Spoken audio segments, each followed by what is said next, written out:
Israeli Prime Minister Benjamin Netanyahu flew to Washington, D.C. on Sunday, where he's set to meet with U.S. President Donald Trump to discuss issues including tariffs and the Gaza war.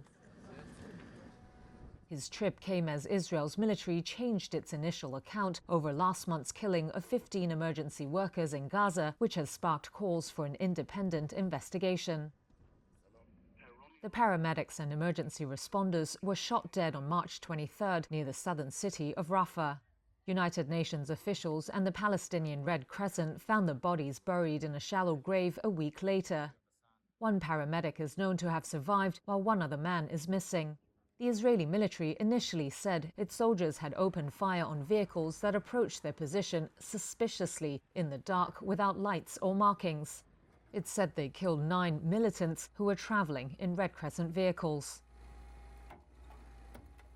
But video published by the Red Crescent on Saturday showed emergency workers in their uniforms and clearly marked ambulances and fire trucks with their lights on being fired on.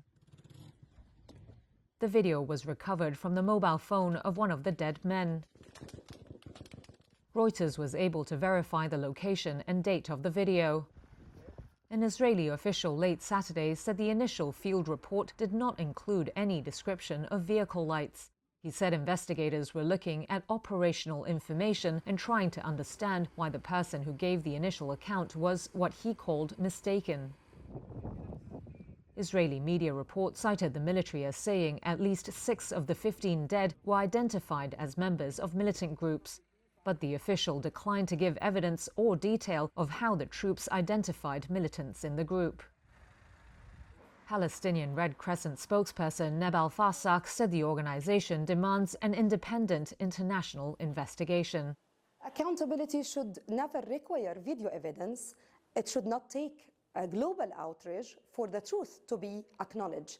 She called on the international community to intervene and compel Israel to respect humanitarian law that bars the targeting of emergency and medical workers during conflicts.